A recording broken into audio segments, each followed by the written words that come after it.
जरांगेंच्या आंदोलनाचा आजचा दुसरा दिवस आहे। मराठा आरक्षणासाठी जरांगेंचा उपोषण सुरू आहे। आजच्या आंदोलनाची परवानगी पोलिसांकडून देण्यात आली आहे।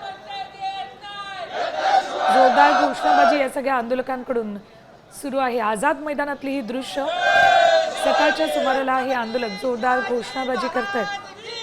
हे जवळ आमचे प्रतिनिधी गिरीश कांबळे आपल्या सोबत आहेत। गिरीश, कालच्या दिवसात आंदोलन सुरू झालं, आजची परवानगी मिळाली आणि आज कालच्यापेक्षा जास्त गर्दी दिसते का आंदोलकांची? काय एकंदरीत परिस्थिती तुम्हाला दिसते?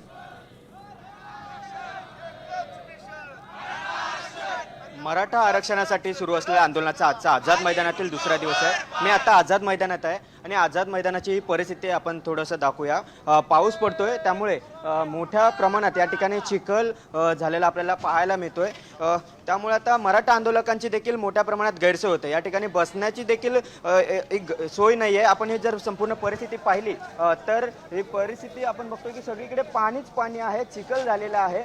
पालिकेकडून काल थोड्याफार प्रमाणात खडी टाकण्यात आली, मात्र त्याचा उपयोग काहीसा झालेला नाही। आपण जर बघितलं तर हा संपूर्ण परिसर हा चिखलमय झालेला आहे। त्यामुळे मराठा आंदोलकांची या ठिकाणी गैरसोय होताना आपल्याला पाहायला मिळते। काल संपूर्ण दिवसभर हे चिखलातच त्यांना या ठिकाणी बसावं लागलेलं होतं। राज्यभरातून मराठा आंदोलक, मग महिला असतील, लहान मुलं असतील, वयोवृद्ध असतील, सर्वच राज्यभरातून आलेले आहेत। मात्र मोठ्या प्रमाणात पाऊस पडत असल्यामुळे चिखल झालेला आहे आणि त्यामुळे मराठा आंदोलकांचं या ठिकाणी मोठी गैरसोय झालेली आहे। त्यामुळे काल मोठ्या संख्येने मराठा आंदोलक आहेत आपल्याला बघितलं तर रेल्वे स्थानकावर पोहोचलेले होते, कारण त्या ठिकाणी त्यांना आडोसा घ्यावा लागला होता। ही एक संपूर्ण परिस्थिती आपण जे ही पाहतोय, पालिकेकडून काल 2 ट्रक या ठिकाणी खडी आहे ती टाकण्यात आली। हे पण बघतो, हा संताप या ठिकाणी मराठा आंदोलक करतात, कारण आम्ही या चिखलामध्ये आंदोलन करायचं का असा सवाल या ठिकाणी हे करतायत। प्रशासन काय करत आहे?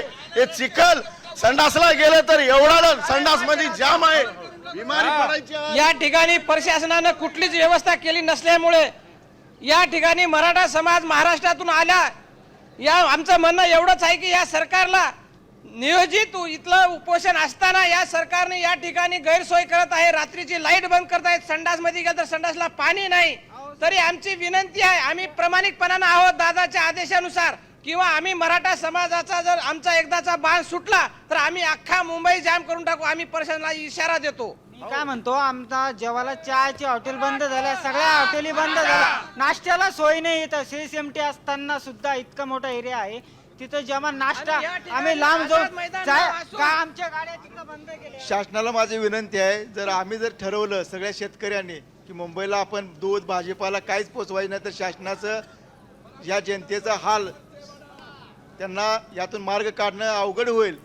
दादांनी अजून असा कोणताही आदेश दिला नाही। आम्ही सरळ मार्गाने आंदोलन करतोय, शांततेने करतोय। आमच्यावरती वेळ आणू नका। एकदा मराठा खवळला तर या महाराष्ट्रातनं एकही अन्न धान्य काय इकडे तुम्ही चिखलातच बसलाय। दादाच्या आदेश आम्ही 3 दिवस झालं इथं आहे, जशी परिस्थिती आलं तशी आहे। संध्याकाळी प्रशासन काय करताय? लाईट बंद करताय आणि त्यांनी हे सगळे AC मध्ये पाहून बघतात। आमचा नांदेड जिल्ह्याहून आम्ही आलो, नांदेड जिल्ह्यामध्ये भरपूर पाऊस झाला आणि आमच्या मनोज जरांगे दादांची तब्येत वरच्यावर सिरियस होत आहे। तात्काळ त्यांनी OBC मधून आरक्षण देऊन तात्काळ आदेश काढावे, नाहीतर आम्ही पूर्ण मुंबई भेटून टाकून देऊ। लक्षात घ्यावं प्रशासनानं। तुम्ही सर्व काल चिखलात हो,